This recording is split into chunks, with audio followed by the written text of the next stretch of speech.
It's your boy Chris Melody, and we are back for part 2 of episode 2. Let's get into it. By the late 1990s, Christian hip hop had proven something important, that it could exist. However, the infrastructure had yet to catch up. And that's exactly what we start seeing happening in the late 1990s. So by the late 1990s, two different developments was happening in Christian hip hop. One, you had the infrastructure, the business side of the space. So we started getting labels, distribution deals, and retail access for the space. The other was sound and identity. Artists started understanding more of the role inside the space, and the sound started developing as well. So while Christian hip hop was developing more creatively, the business side started forming and expanding within the space. During this period, there was several important labels that started emerging. Not only did the record label create a recognizable roster, they started organizing national tours. And for the first time, Christian hip hop wasn't just these individuals, it was an ecosystem. Artists were touring together, they were appearing on compilation albums, and they started building shared audiences. However, the most notable one in the late 1990s was Grapetree Records. Grapetree Records is founded by Nolly Williams. First of all, just how it began, Nolly Williams, he was a former drug dealer, and he came to faith and began to release street testimony, former gang members and hustlers, and raw evangelism through hip-hop. That will set the stage on what type of music and artists the record label was looking for. Some of the key milestones from the record label: 1997, Grapetree became the first independent CHH label giant.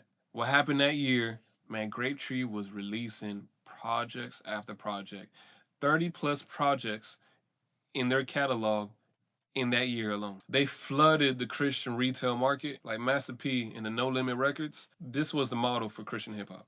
Then in 1999, Grapetree signed a distribution deal with a major label, EMI/Cordant, now known as Capitol Records. What this meant now was that Christian rap was now being placed in stores like Walmart, Target, and Best Buy in the late 1990s.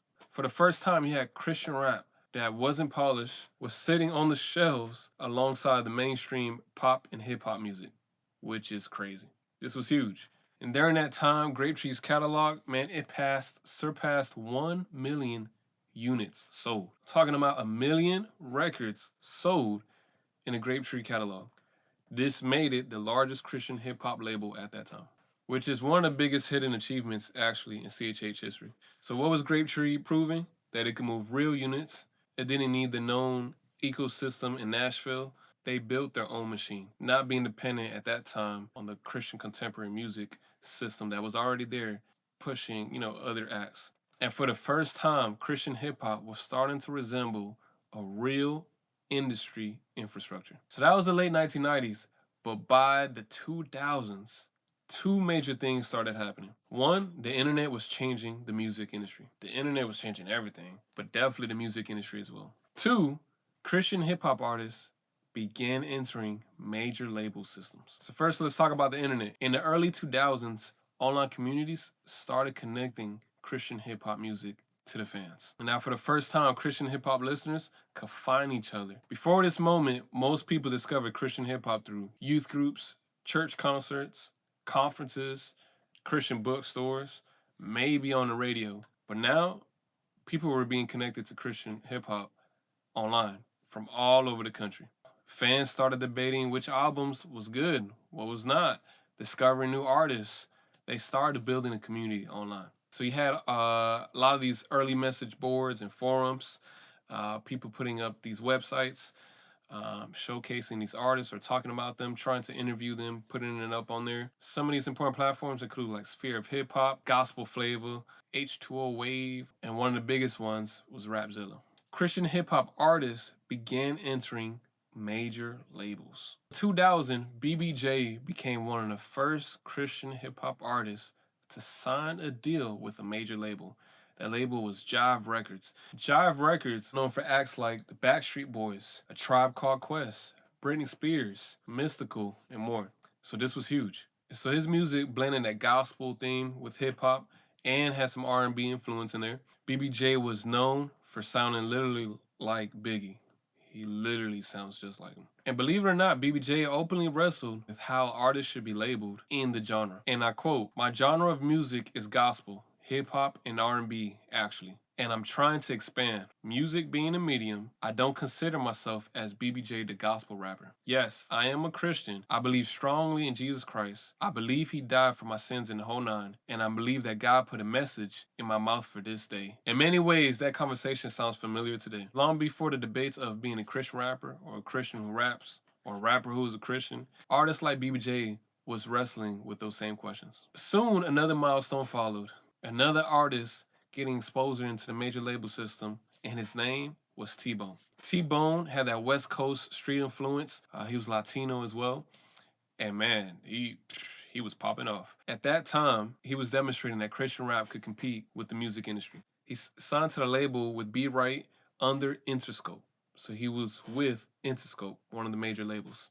And the album that he released was The Last Ride, which nominated him for a Grammy in 2004. This was the first Christian rapper, solo Christian rapper, nominated for a Grammy. Then you had what some people consider the first viral CHH song. Do you know what that is? My life be like, ooh, ah, ooh, ah. Yes. If you know what I'm talking about, it's the group Grits and their song called Ooh, Ah, My Life Be Like. It was released in the early 2000s and it became one of the most licensed CHH songs ever. I mean, it was in movies, it was in TV shows, you had it in trailers, commercials. I mean, one of the first times that I remember seeing it was on Tokyo Drift from Fast and Furious. And that scene when Bow Wow was showing his car in the garage, that joke was one of the most memorable scenes to me too. Maybe because of the song. For many people outside the church, this was their first time hearing Christian rap without them probably ever realizing it. And then by the mid 2000s, a new label emerged that would shape the next era. Reach Records, founded by Lecrae and Ben Washer, which would become the staple record label in Christian hip hop.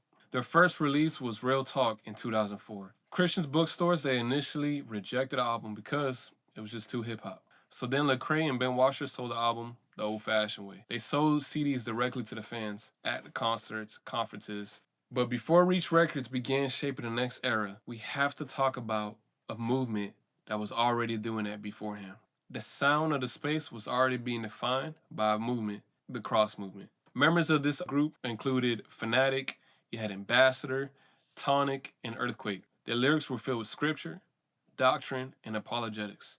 For many listeners, this became the sound of Christian hip hop in the early 2000s. Till this day, people think and associate Christian hip hop with that type of sound. And they were proving that, hey, we don't have to just sound churchy. No, you could actually teach some deep theological stuff in hip hop. They proved that you could teach theology through rap music and make it sound good. The Cross Movement didn't just influence the sound of Christian hip hop though. Cross Movement Records, their record label, alongside with the group, they actually helped shape the next wave of artists that would come after them as well. One of the most visible examples was The Truth, who carried the theological rap to a broader audience in the Christian space. Another artist from that ecosystem was Flame, who helped continue that doctrinal rap with his own type of energy and sound for the next generation. In many ways, the Cross Movement help disciple the artists who will build the next wave of Christian hip hop. And the biggest name of them all will soon become Lecrae. Yes, Lecrae himself came up through the Cross Movement as well. Matter of fact, so much so that he re-released Real Talk with Cross Movement Records the following year, where it then got attention. Reach Records though, they were introducing a new blend of influences with their music.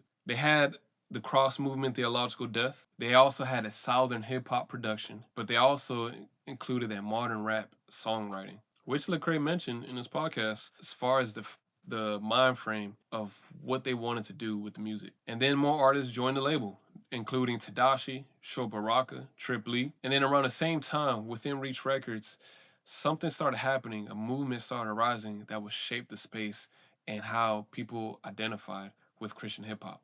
And that was the 116 Clique, or the 1116 movement. Deriving from Romans 116, being unashamed of the gospel, that would be like the core identity, not only of Reach Records, but Christian hip hop in general. The 116 Clique became more than just collaboration with these artists within Reach and outside. It became a movement. Later you have Pro, later known as Derek Minor. Fans began wearing the 116 logo, like people would wear the Rockefeller merch, FUBU, like people would wear No Limit merchandise. Not only did fans begin wearing the 116 logo on their shirts and hoodies, man, they were getting it tatted. They started wearing on the skins. So people were deep in this thing. And in these concerts, they became gathering places for those who not only loved hip hop, but who shared the same faith and were unashamed for the gospel. For the first time, Christian hip hop had a recognizable cultural banner tying the space together.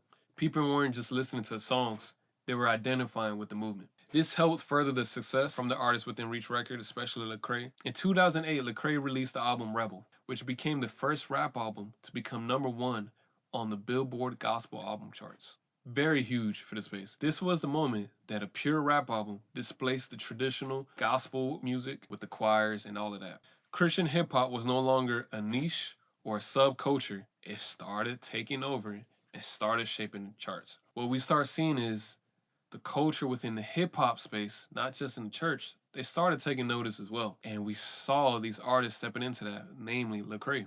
By the early 2010s, we started seeing Christian hip hop no longer being confined to the church spaces either. In 2011, Lecrae appeared in the BET Cypher Award. This was huge. The Cypher was one of the grounds that people would prove they had skills within hip hop. If you can't rap, you will get exposed, like people have, many artists have. But Lecrae didn't just show up, boy, he held his own and he did his thing. For many listeners, this was the moment that Christian hip hop started stepping into the broader conversation of hip hop. And then, to top that off, in 2012, which was the defining project for me, this took it over for me. In 2012, Lecrae released Church Clothes, hosted by the mainstream producer, Don Canyon. And ooh-wee. Nah, this was the one. What some people still consider one of the classics.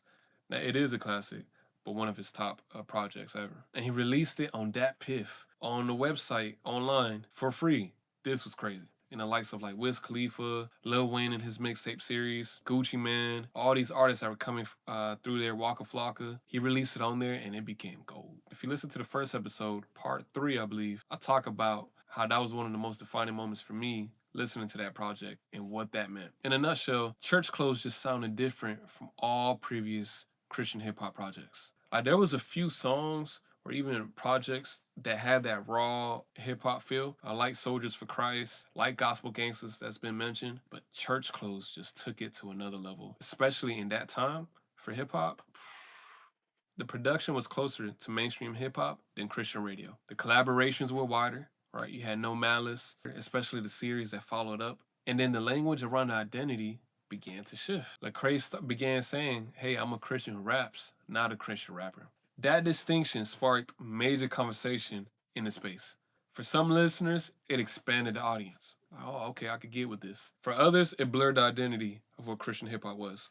Either way, wherever people landed, it was changing the conversation, similar to some of the stuff that BBJ was saying. And in some of the peak moments that followed after that, in 2013, Lecrae won a Grammy for his album Gravity. And then the following year, 2014, Lecrae had the #1 album on the Billboard 200. We're talking about across all genres, not just gospel, not just the Christian charts, but the mainstream charts as well. Anomaly debuted as the #1 album on the Billboard 200. The first time this ever happened. For the first time in history, a Christian hip hop album became the #1 album in the United States. And some, to this day, still regard that as his best album, which I'm not gonna lie, it's peak. It is. With that success, Christian hip hop succeeded in the industry, but that started raising new questions. Questions like, what defines Christian hip hop now? Is it a message? Is it identity? Is it the audience? Or is it the platform that is being pushed on? And as we'll see in the next part of the episode, this led a wave of new artists, some that will top the charts as well, some that was more underground, that will take this shift even more seriously. This was Chris Miller G. Man, I hope you guys learned something new, and I'll see you next time.